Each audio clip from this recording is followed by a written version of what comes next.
guys, so in this quick little video, what I want to do is I just want to teach you how to attach these trophy charms to jump rings to make the different things you might make. So I've attached them to my key fob.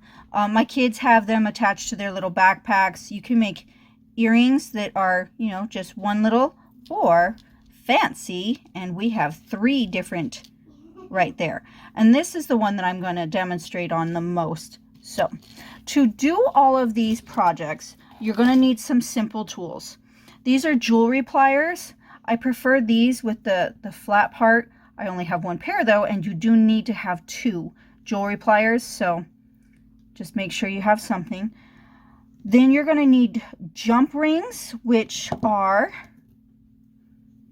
simple 1 layer, I guess that's how you would say that, of metal, and there's that split right there. That's a jump ring. Not to be confused with a split ring, which is just like that. Just like your keychains, where you're going to like literally kind of open that up and attach something by going round and round. We don't want to use split rings. So make sure that you get jump ring. And this is size 8, this is a size 6, and this is a size 4. We're going to open all of them, which will look like that. And I'll bring that up closer to the camera. What you want to do is you want to have them opened, and I'll show you how to do that in just a moment. The other things that you are going to need are either these little lanyard clips or regular size key rings, your fish hook earring attachments, or if you are making clip-on earrings like I did for my little girl, whatever type of clip-on that you would prefer. Those clasps hurt her ears, so we got those.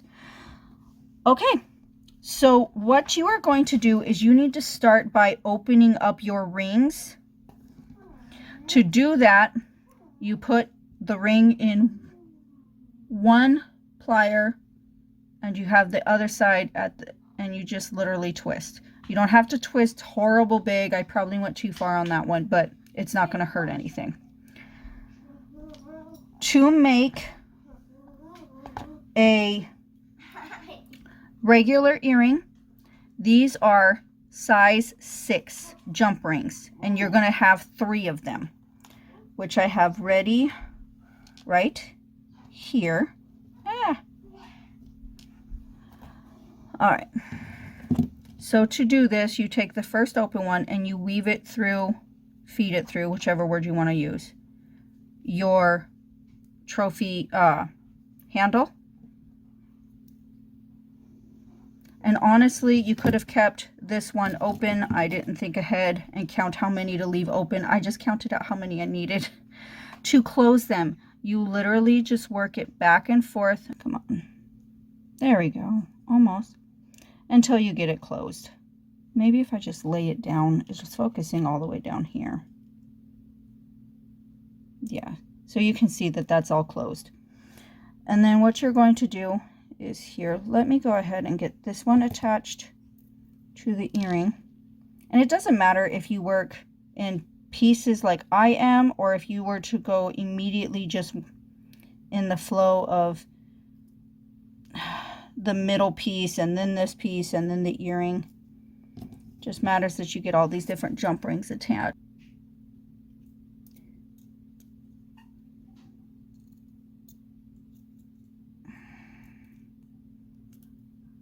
Haha, I got it to focus. All right, so there we go. So it's nice, it's closed. Now what you want to do is this last jump ring that's open. And I picked it up backwards. Backwards just so that you, from seeing it. All right, we've attached the earring piece. We're going to attach this other jump ring that's on the trophy charm and closing it up again. I do apologize. Haha, it's in focus again. Was for a second. Do apologize that this is not staying focused very well. Let's see if I can. There we go.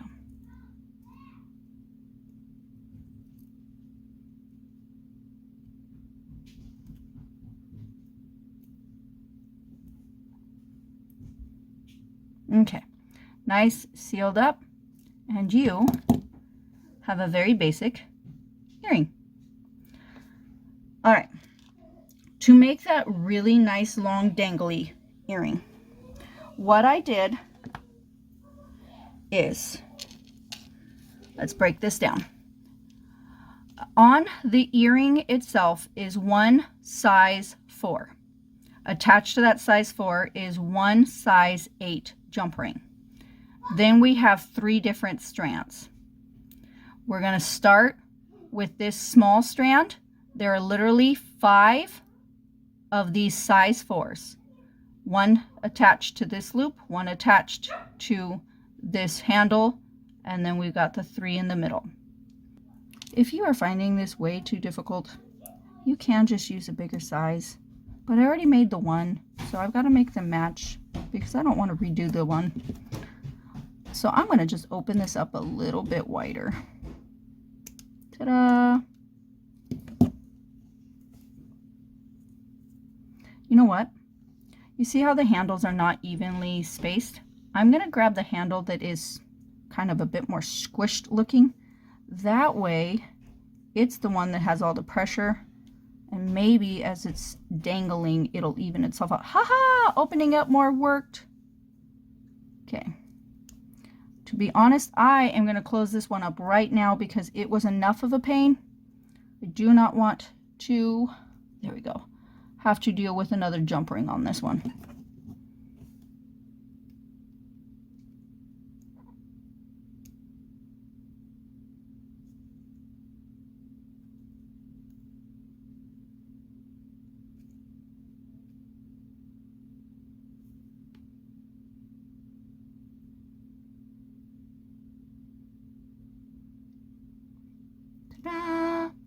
All right, the rest of it is the exact same as the others, so I will come back after I have this chained up with all 5 of them. Okay, so I have the fish hook on the small size 4 and, oops, I put a size 6 on there. Let's fix it. Okay, we fixed that. Size 4 and a size 8. I do have 4 of the size 4 links on here. I did find that when you are putting them on the chains, it is easier to feed it. Not when I'm on the camera. It was easier a moment ago. There we go. Feed that through the loop. Haha. Now this one, because you're connecting, you're going to keep open and put that size 8 through there as well. And now we are going to close that up. Just wiggle it back and forth. That gives us the first part. It is the same process for the next 2 strands. So I'll meet you back here after we have 3 of the small size 4s on each of the trophies. Okay, so I was able to show or get it kind of in the camera. I have this jump ring opened and I'm pinching the one side, and as you can see, it's still pretty open. And then I am feeding, haha, that did work so much better. And then you grab and grab, come on. I can't grab it. There we go. And twist it back and forth. This is why I prefer the flat ones. There we go. Twist it.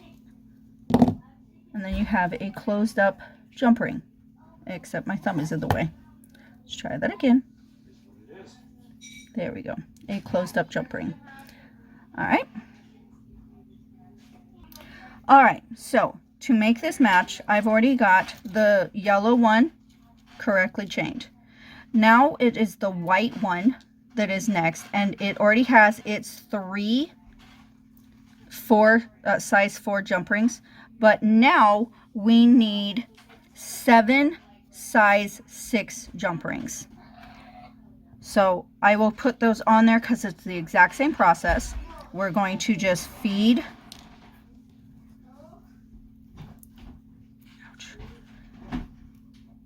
the jump ring into the open jump ring.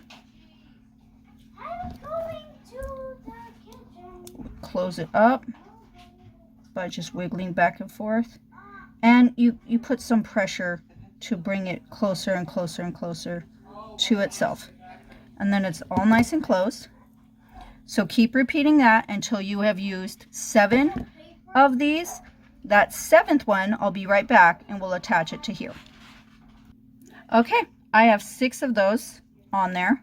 Now feeding on the 7th one. While holding it, I will come back here and you are going for that big size 8, feeding it onto this.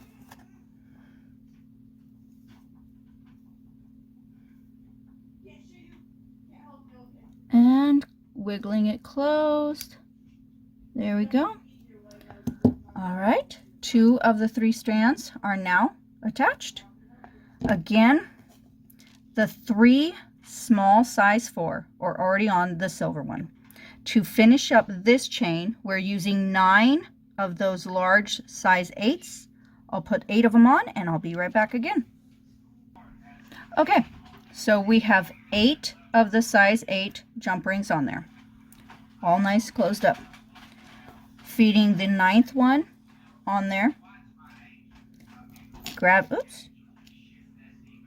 There we go. Thankfully that didn't come off. Woohoo. All right, grabbing our earring. Again, putting the size 8 through it. All right, hold it there in that flat part. That was awesome. But